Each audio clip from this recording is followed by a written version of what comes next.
fost întâmpinați de un șaman care ne-a făcut niște ritualuri. Sunt mai mult de 50 de metri. Da. A spus că el și-a pus niște paste să fie sigur că ceva îi place. Da.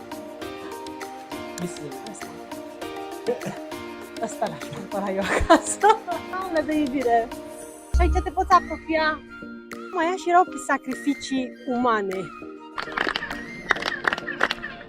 Suntem Alexandra și Adrian, doi dansatori români care călătoresc prin lume datorită meseриei lor. Bine ați venit la Dansatori prin lume!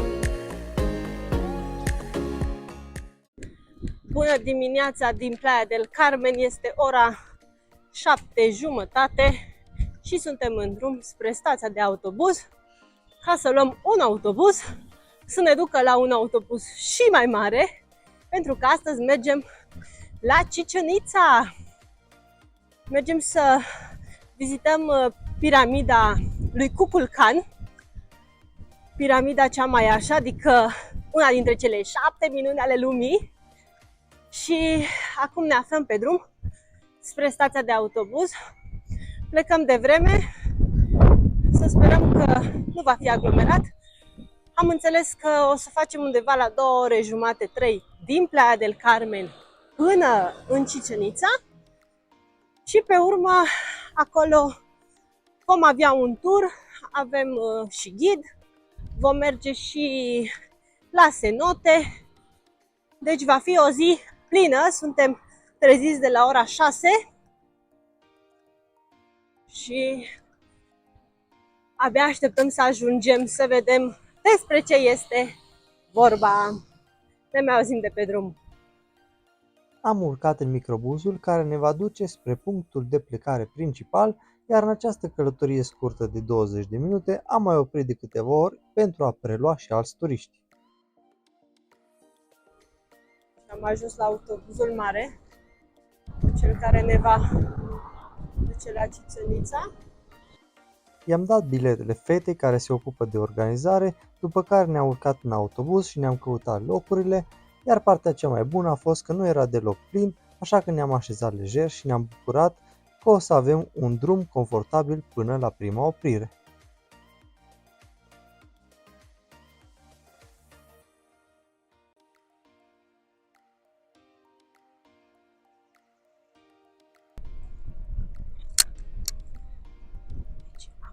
Ne-am urcat în autobuzul mare și suntem în drum spre Chichén Itzá, facem undeva la 2 ore jumătate și să vă spun sincer că nu vom dormi, că nu este foarte somn.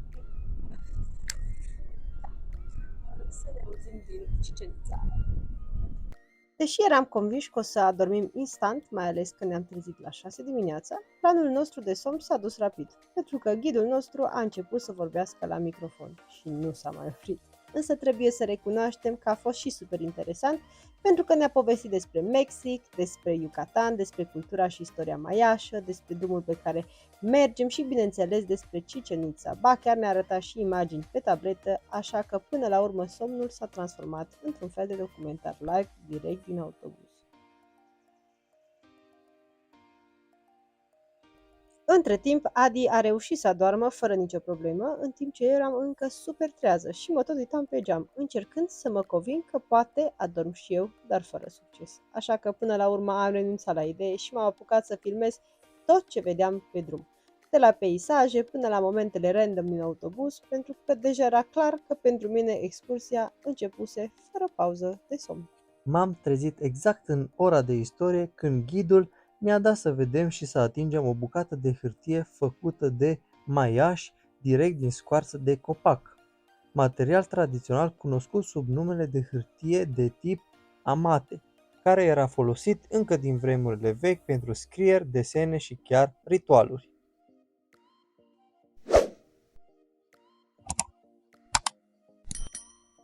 Și am ajuns la prima noastră oprire, pentru că înainte de Chichén Itzá ne-am oprit la un oraș maiaș. Orașul se numește Chupan Shunan, care înseamnă femeie frumoasă, sper că l-am pronunțat corect.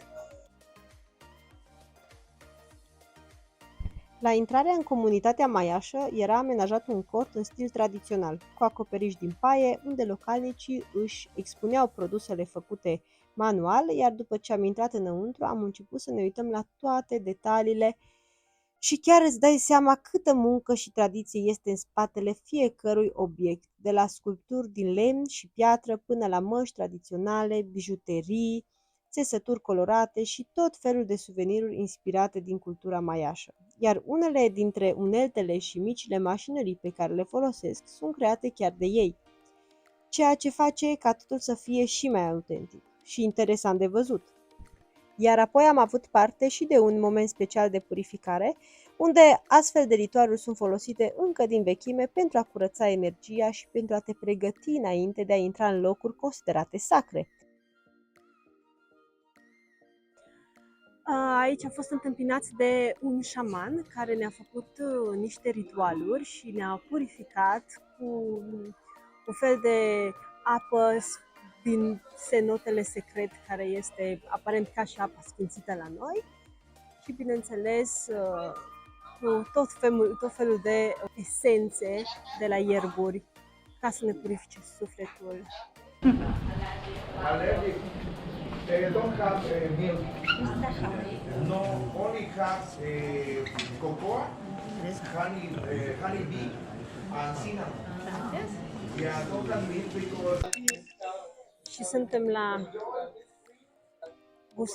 degustare de ciocolată, este caldă. O să bei. Deci este făcut aici, este super. Foarte cald.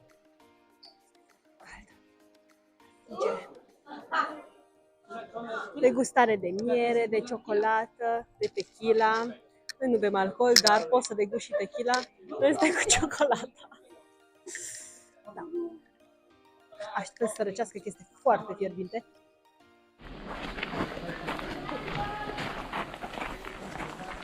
Aquí vamos a tomar tequila, pero es opcional. Si ustedes quieren, toman tequila, si no, continuamos al cenote a nadar. Adelante, por favor. Bineînțeles că nu ne-am oprit să degustăm tequila, am zis că noi continuăm cu cenotele, așa că vom merge să facem baie în cenote.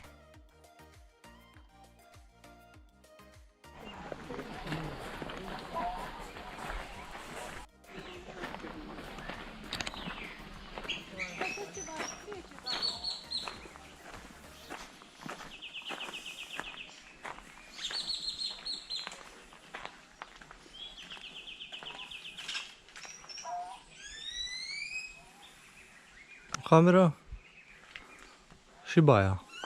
Frumos.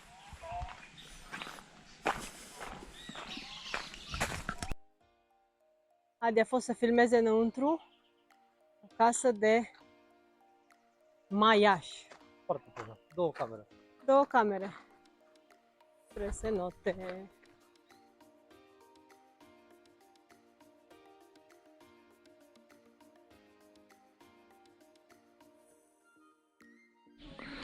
Mergem să ne schimbăm. Cam așa arată vestiarele.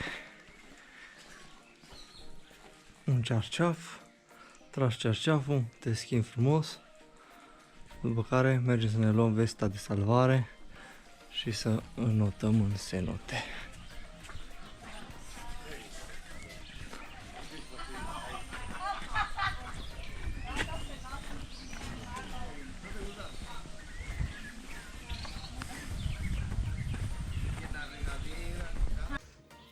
Și suntem pregătiți să mergem în cenote. Nu mai avem microfoane, deci cum se va auzi, se va auzi. Ne-am luat papucei de apă și să mergem. Să vedem. Înainte să intrăm în cenote, trebuie să facem duș. Așa că să mergem să facem duș. Avem și un prosop. Așa se vede de aici.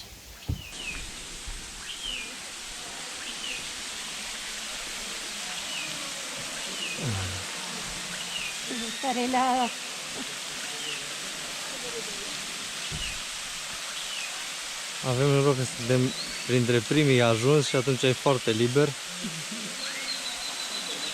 De aștept să ajung jos.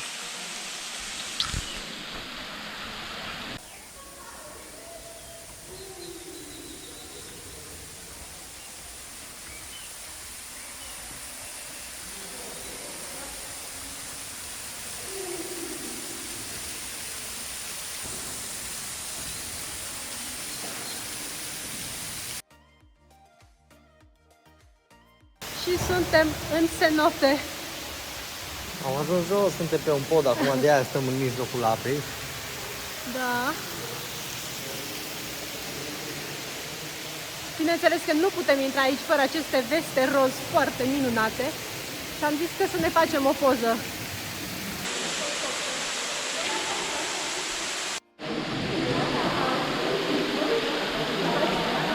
Filmarea cu mine ca o...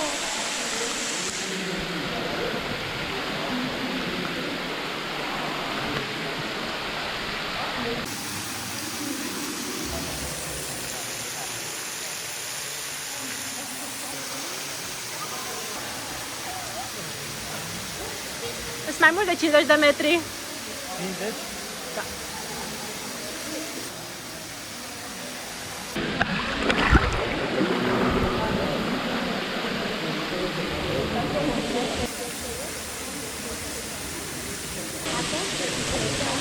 Dar nu-i foarte rece, mă așteptam să fie mult mai rece. Stai un pic respirația.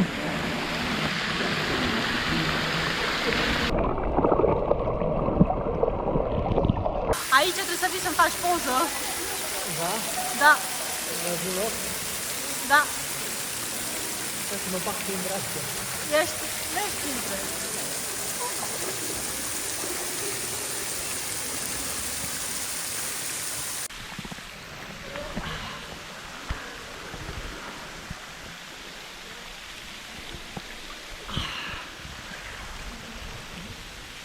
Ce mai să... Și soarele.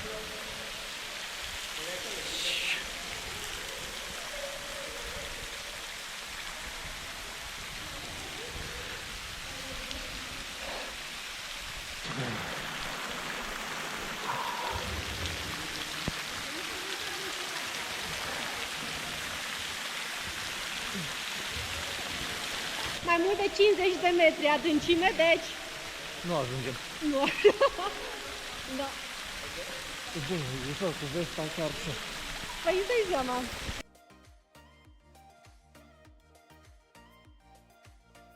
Și ne-am terminat baia în cenote. Ți-a plăcut? L-a scăldat, Adi? Foarte frumos. Foarte frumos, într-adevăr, extraordinar. Și acum, în acest tur, avem inclusă și masa, adică prânzul. Este abia 11 fără un sfert, dar hei, îl avem în plus. Așa că acum mergem la restaurant să mâncăm prânzul.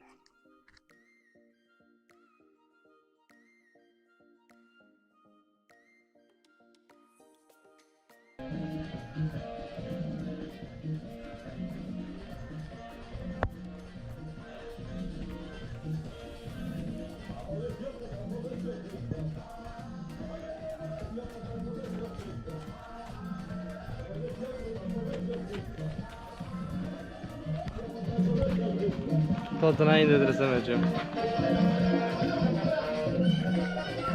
Ai întrebat-o? Da.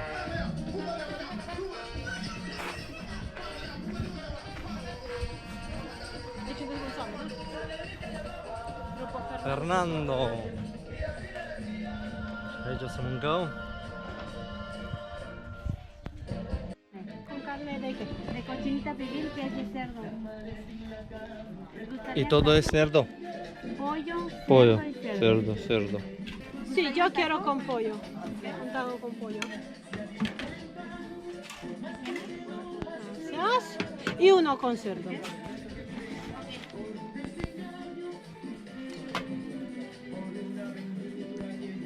Gracias. De nada. Deci am venit să mâncăm.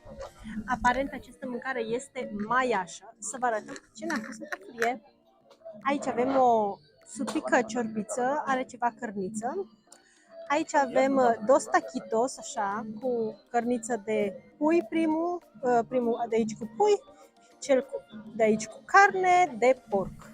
Avem empanadas cu carne de porc, mi-am pus o sălățică, niște, eu le numesc chipsuri, dar așa, și tot felul de salsa, de sosuri, de sălățele, și mi-am luat o chestie, pâinică.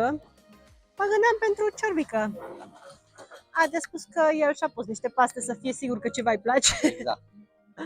Ia spune. Bune? Să vedem dacă ne place. Ce să mâncăm? Prima dată mâncăm ciorbița. Cred că miroase foarte bine. E foarte bună. Da? Da. Vrei să guști? Eu zic să-ți iei și tu. Este foarte condimentată. Adică cu sare. Carnea cred că e de pui. Să încercăm și această pâinică.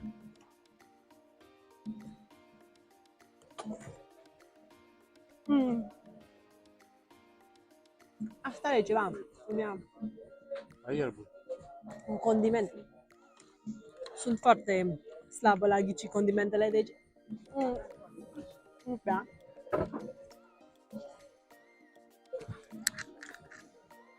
Dar surpriza, ciorbița, e foarte bună.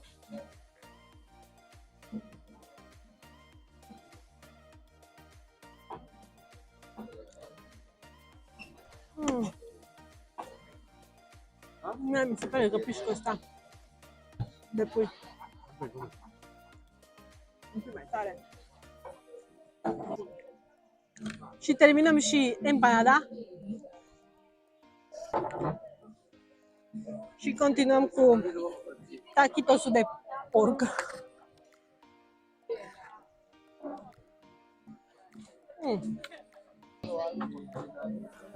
11 și 5 minute. La 11:20 trebuie să fim înapoi la autobuz, că de aici mergem la Cicenița. Și să mergem mâncați, vorba aia. Mi-a plăcut prânzul. Nu știu cât o să țină. Bun.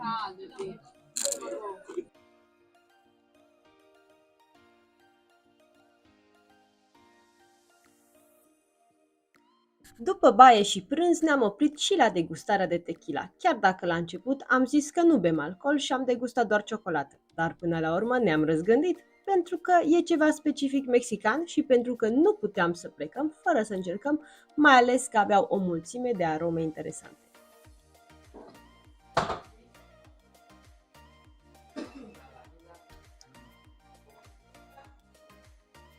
Yo también quiero. Este es sabor de menta. Menta. Tequila añejo sabor menta. A ver, wait. Perfecto. Tequila. Tequila. Tequila! A ver. Ya.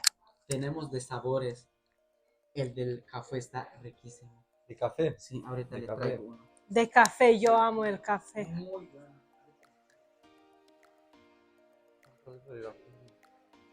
Chiar bune! Chiar bune! Noi nu suntem cu alcoolul, dar chiar bune. La început v-am spus că nu aveți gustat ciocolata, da? Te-ai dus în cenote? Miren, pruébense Ai mâncat? el de café y el de la piña colada. Perdón, el de la fruta de la pasión. ¿Solo café? Muy bien. ¿Quieres que no vea Chichen-Itza hoy? Es de cafea. Să vedem o tequila de cafea. Chin.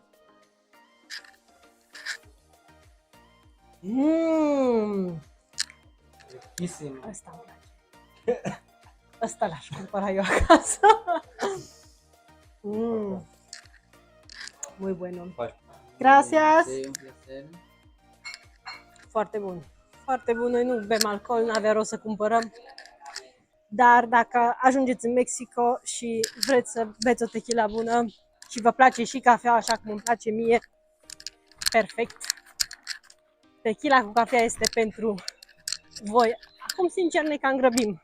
Că suntem cam în urmă, că cu degustarea de tequila și cu statul la cenote este și 20 imediat. La și 25 avem ora de întâlnire. Deci, teatrul meu Maiam, de șaman. Șamanul mi l-a făcut, este calendarul meu, calendarul maiaș. Nu știu dacă știți, dar maiașii sunt foarte, foarte buni la matematică și aceasta este fișa mea cu animalul meu și toate cele. Asta are și numele meu. Și a doua oprire este în Valladolid, un oraș colonial. Aici este prima biserică făcută de spanioli atunci când au venit și este primul oraș colonial, se numește Valladolid, ca și un oraș din Spania. Cel care a venit și a cucerit acest oraș, Maiaș, i-a dat numele orașului, l-a schimbat din numele Maiaș în Valladolid, deoarece soția lui era din Spania, din orașul Valladolid și de aceea l-a numit și pe acest oraș Valladolid. Aceasta este biserica.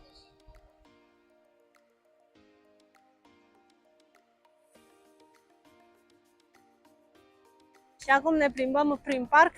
Îmi place că mă simt ca într-o adevărată telenovelă.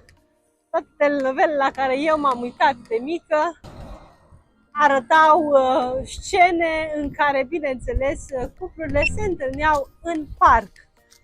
Așa că mi se pare că seamănă perfect cu un parc din telenovelele mele.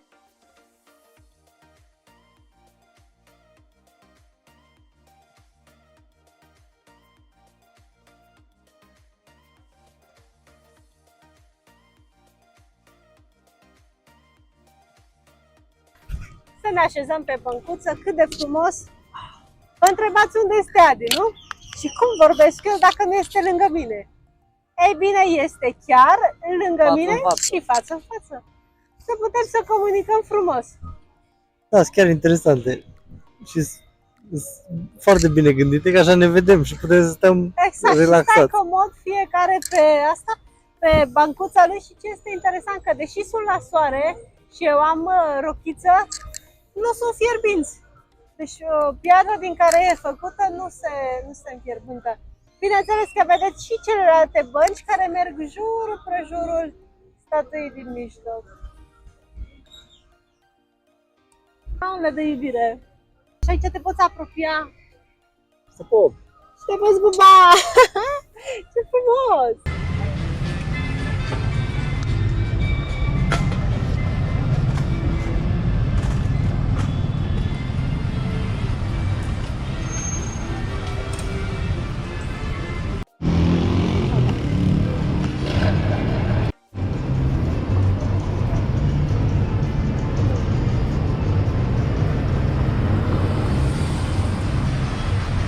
Să mă răcoresc, că este cald.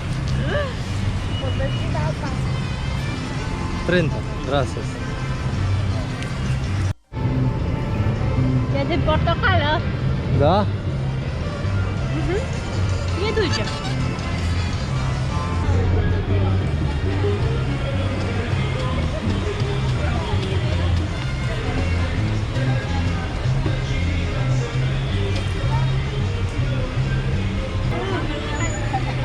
Se dau și la iubitul meu.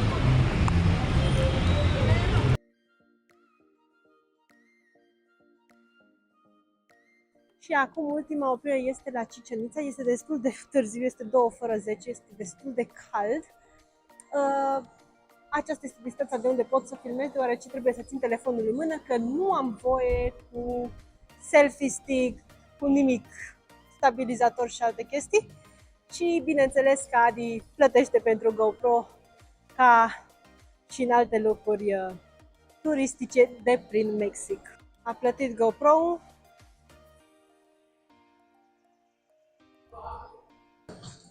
Avem, uite aici, biletele.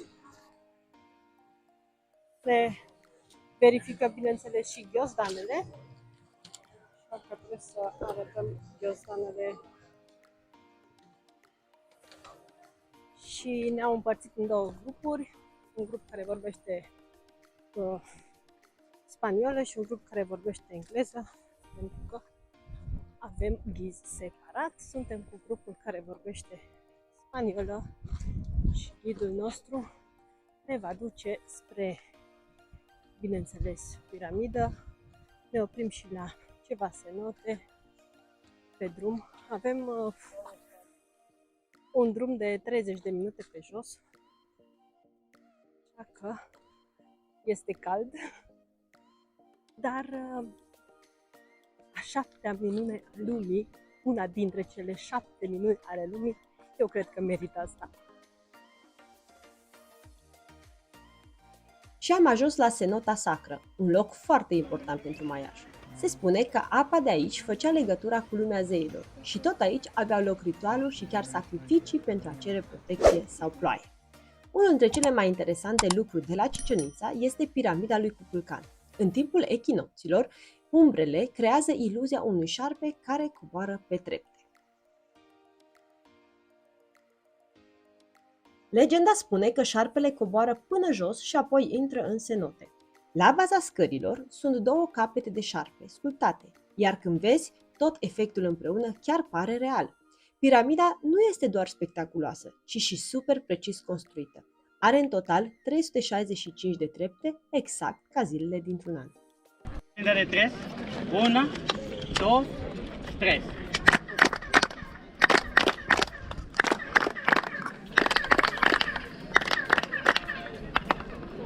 Vamos a conocer ese lado para que tengan el tiempo libre. Am aplaudat și am ascultat ciripitul păsării chețal?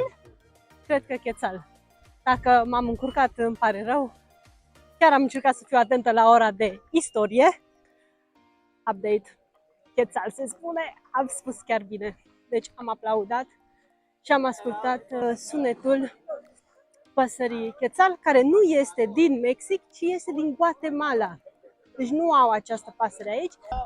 Este mult prea cald și de aceea nu poate trăi aici. Este mult prea jos, are nevoie de temperaturi mult mai joase și mai răcoare. Aici ne aflăm pe un teren de joacă a unui sport care exact nu l-am înțeles, dar sigur nu vreau să-l joc. De ce? Pentru că cine câștiga era decapitat.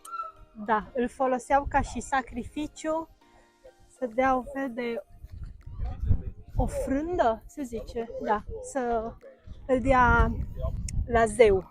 Și atunci, când două echipe jucau, capitanul echipei care câștiga era decapitat. Erau maiași, erau pe sacrificii umane. Da. Ba pe scos inimi, ba pe decapitare. Nu erau fani deloc. Nu erau fani deloc, însă este o cultură, este ceva interesant de ce s-a întâmplat cu mii de ani în urmă și este interesant că au rămas atât de multe semne în aceste ruine. Aceste cranii din piatră fac parte din Tzompantli, o structură unde maiașii expuneau craniile victimelor sacrificate sau ale prizonierilor de război, ca simbol al puterii și al legăturii cu zeii.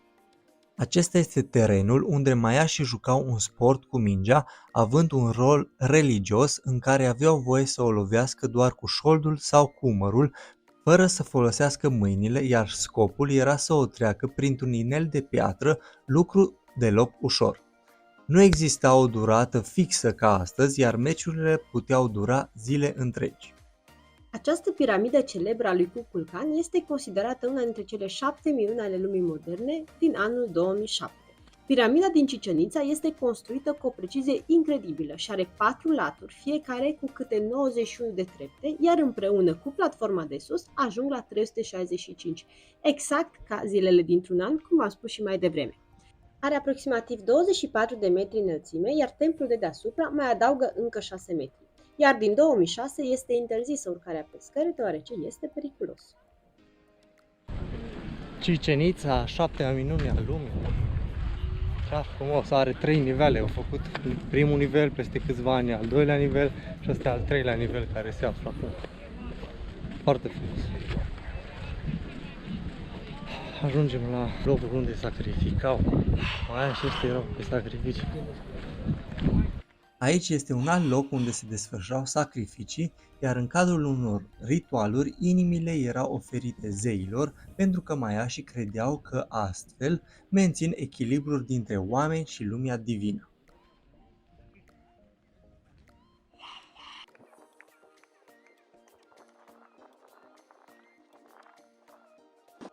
Aceasta a fost excursia noastră la Chichén Itzá.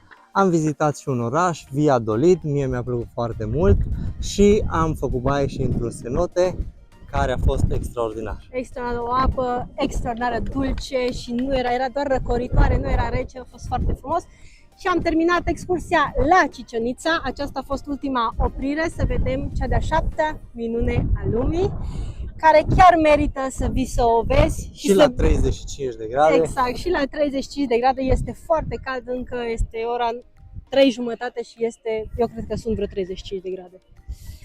Dacă v-a plăcut experiența noastră, vă invităm să vă abonați pe canalul nostru de YouTube și dacă ne puteți și susține cu un like, cu un coment și cu un share, vă vom fi recunoscători. Pe data viitoare! Vă salutăm din Mexic! Bye bye!